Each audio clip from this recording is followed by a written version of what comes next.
Thank you very much for that very warm welcome.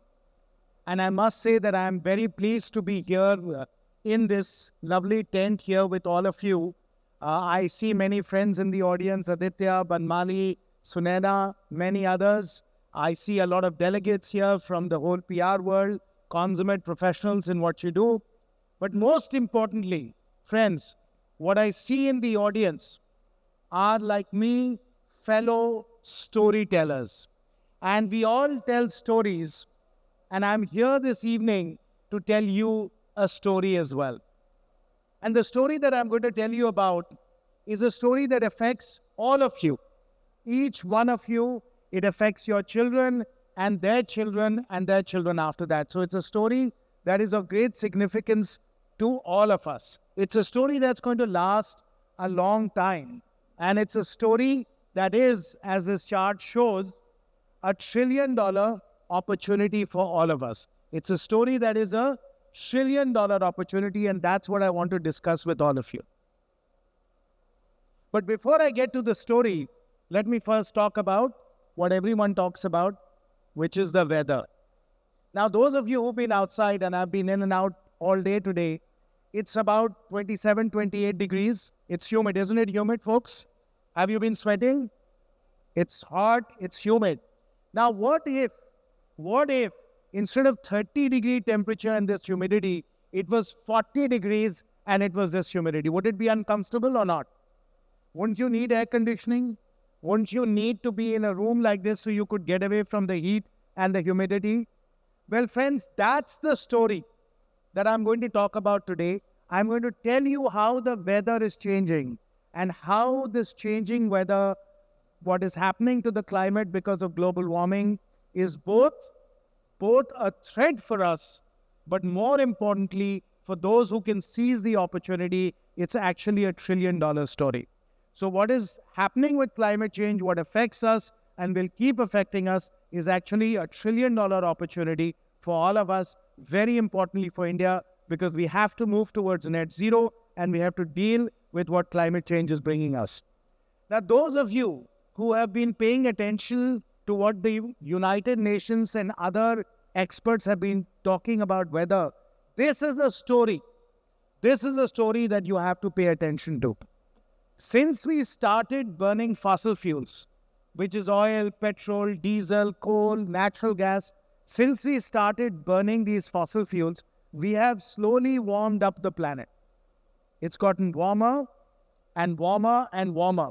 And since industrialization started in the last 170 years or so, the planet has gotten warmer by about 1.2 or 1.3 degrees centigrade, and this rate of warming has been accelerating.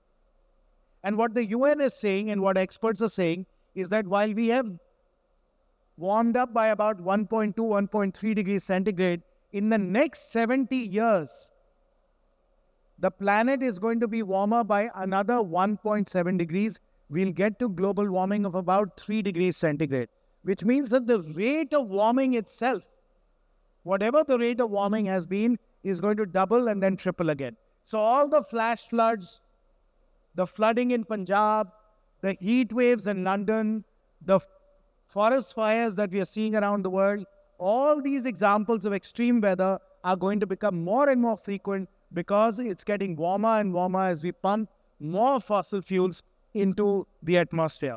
And when we put fossil fuels into the atmosphere, it's like wrapping a blanket. That carbon dioxide that you get when you sit in your car and you turn on the air conditioning, that carbon dioxide is like a blanket that you're using to warm up the planet, and it's getting warmer and warmer and warmer. Now, even as it's getting warmer, what's happening is, and I speak here as an engineer, our engineers, our technologists have been developing the technologies that will solve these problems of warming. And here, it's solar, it's storage, it's efficiency.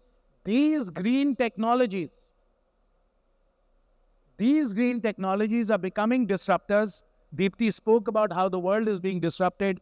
These green technologies are becoming disruptors. They're changing the economy. We're replacing all kinds of fossil brown technologies with green technologies. Instead of coal, we are going to use solar.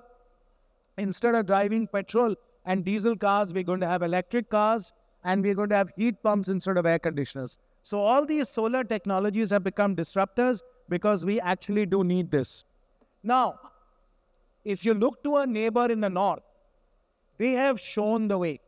If these green technologies are a disruptor, China is leading the way, friends. And many of the green technologies today have been mastered and scaled up by China, and we have to compete with them.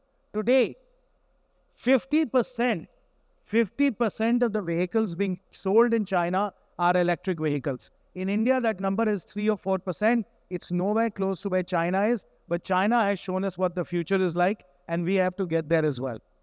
And to understand what the India of the future looks like, I want to tell you about Bangalore Terminal 2. How many of you have flown through Bangalore Terminal 2? Do you like it? Is it a lovely terminal? Not only is it a beautiful terminal, it's aesthetically beautiful, friends. It's also a green terminal, almost the greenest and most resource-efficient airport in the world. All of their energy comes from solar power. They harvest all of their rainwater and recycle it. And at the same time, they use digital technologies everywhere to make everything more efficient. So the India of the future is in front of us. The India of the future has to look like Bangalore Terminal 2, beautiful, green, digital.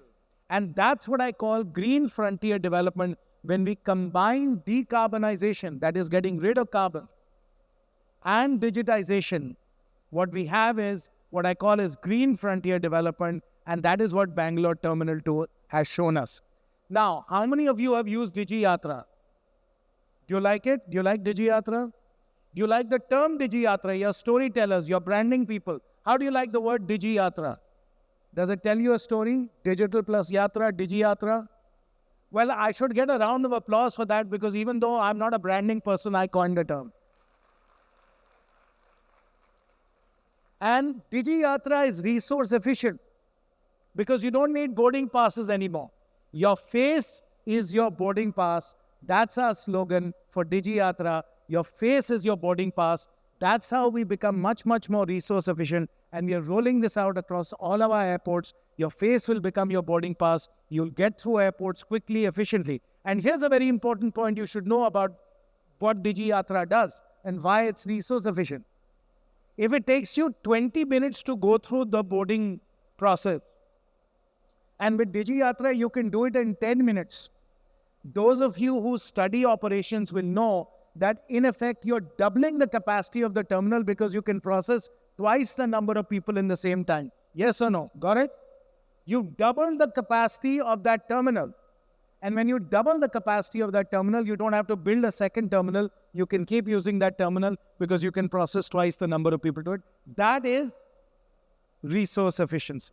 And that is what green frontier development means. By being more productive, being more efficient, that's how we can actually develop. And these are the kinds of trillion-dollar opportunities we get if we think about being resource efficient, green frontier development. Now, here is another slogan that I have coined. And friends, if you can take away one slogan from my talk today, it should be that net zero is net positive. If we can have a net zero future, if we can reduce fossil fuels, if we can put out zero carbon dioxide, it will be very, very positive for India. Net zero is net positive. That's the slogan for today. Net zero is net positive, and it's net positive in many different ways. We know that we are facing a lot of pressure. Deepti was saying earlier that geopolitics is being scrambled up, right? Because we're getting a lot of pressure because we are taking Russian oil. What if we didn't have to take any Russian oil? What if we didn't have to take any oil at all because we were self-sufficient in energy? That's what net zero can do. We don't need any oil. It's great for energy security. We know that air pollution is a big problem. Do you know that 40% of the air pollution in Delhi is because of fossil fuels? If we can move to electric vehicles and solar, we'll cut back on air pollution. Net zero is net positive. And because green technologies are more cost effective and more efficient today, net zero is net positive in terms of GDP growth and job creation. So net zero is net positive. If we can go on the path of green frontier development, we will actually be helping India, helping our children, and enabling India to grow much faster. Because the investments that are required in green technologies, they are the ones that are going to drive this virtuous cycle of growth. They're going to be good for us, they're going to be good for the planet, and they're going to be good for our children. Net zero is net positive. I've been told by all my friends in your industry that if there is an important message, what do you have to do? If there's an important message, what do you have to do? You have to keep repeating it. Those are called impressions. Net zero is net positive. Other. So that's what we have to do. Now, I used to work at McKinsey for a long time, so I'm good at coming up with charts that nobody can read. So please don't read this chart. It's not meant to be read. All I'm telling you is that when we say net zero is net positive, we have to change a lot of sectors in the economy. We have to naturally change the way energy is generated. We have to change the way transportation is done. Aditya and I work for a company that is running the largest fleet of electric buses in India. And think about it, we have 2.5 million buses in India. What do they run on, friends? They run on diesel. Is diesel good for us? No. If we can switch them to electric, we will be making the air much cleaner and we'll be able to transport you more cost effectively. Net zero is net positive, and that's what you can do if you change transportation. But similarly in cement, similarly in fertilizers, similarly in steel, so many sectors of the economy have to change if indeed we have to get to net zero. It is transformational for the economy. It requires a tremendous amount of investment. That's the $1 trillion opportunity, and that's what we have to do over the next 20, 30 years. The Honorable Prime Minister has said net zero by 2070, and that's why we have to start working on it. Now, to go green, to go to net zero, it cannot be done just by us. We need help from friends around the world. We need the global north to help the global south. We need capital to come in from the global north. We need technologies to come in from the global north. And if we work together, if we collaborate, friends, we can get to net zero. But it will require everybody to work together, the United Nations, the World Bank, all of those people. That's how we can make this happen. And I will tell you, friends, that we are getting support. Aditya and I were in Mumbai just 2 days ago, where sitting with the CEO of the International Finance Corporation, which, as you know, is a very big division of the World Bank, we signed a $300 million deal. A $300 million deal. It's money that's coming to India through the International Finance Corporation to change our buses. This is a deal for Green Cell, the company that Aditya and I work with, to change Green Cell to be able to pump more money to switch electric buses over and have much cleaner transportation for all of you. That's the kind of support we're getting. But if we can do that, it's a win for the North because they improve the climate. It's a win for the South because we create jobs, we create faster GDP growth, and of course we get cleaner air. And most importantly, it's a win for the planet. It's a win for future generations because as Gandhiji said, we don't get the planet as an inheritance. We don't get the planet as an inheritance from our forefathers. We get it as a loan from our children. We get the planet as a loan from our children. And because we're getting it as a loan from our children, we've got to make sure that we give them a planet that they will be excited about and they can live in. And so we need help from the global north. We are getting that through blended finance, through other mechanisms that we and many others are working on. And I want to conclude with this chart. I often show this, not necessarily to professionals that are in the industry that you are in, but in the finance industry. And I often get from them a big ovation. And hopefully you will appreciate it as well. Here's the point I make. If we put these trillions of dollars of investment, if we transform India's economy to make it truly a net zero green economy, we're going to drive dramatic economic growth for India. And the growth that we are going to see, the returns that we're going to see, the money and the wealth creation that we're going to see is so enormous that it is something we cannot even conceive of right now. And so let's look to the numbers. Let's look to the numbers. In 2004, just 20 years ago, India's GDP was only $0.7 trillion. Total market cap of listed securities was only $1 trillion. 20 years ago, it was only $1 trillion. Today, market cap GDP is about 4 trillion. Market cap is about 5 trillion. If we can continue to grow, if we can be on the path to net zero, and we can continue to grow at 6 or 7% a year, then in the 2040s, our GDP is going to get to over 20 trillion, and our market cap will also be in the 20 plus trillion. Which means that if we've added $4 trillion to market cap, to wealth, in the last 20 years, if we've added $4 trillion to market cap in the last 20 years, we are going to add somewhere between 12 to 16 trillion dollars in the next 20 years. So all of the wealth creation, I hope there are a lot of rich people in the audience. Lots of rich people, I'm sure, here. So I'm sure there are a lot of rich people here in the audience. Manish is very rich. He's sitting right there. He runs a very big company. He's a very rich person. But the amount of wealth creation we are going to see, the amount of opportunity creation we are going to see in India in the next 20 years is going to become 4 times more than what you have seen in the last 20 years. That's the power of compounding large numbers. That's the power of compounding large numbers. We are not compounding 0.7 trillion. We are not compounding $1 trillion. We are compounding $4 or $5 trillion going to $20 trillion. The delta that we are going to create is something that we cannot even conceive of. Even my good friend Manish is going to make so much money. If you need any money, please go to him. He's going to become very, very wealthy. All of you are going to become very wealthy because we have an incredible future ahead of us.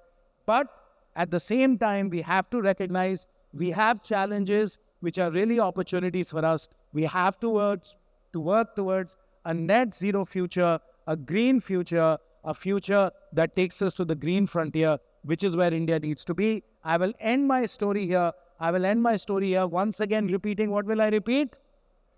Net zero is net positive. Thank you very, very much.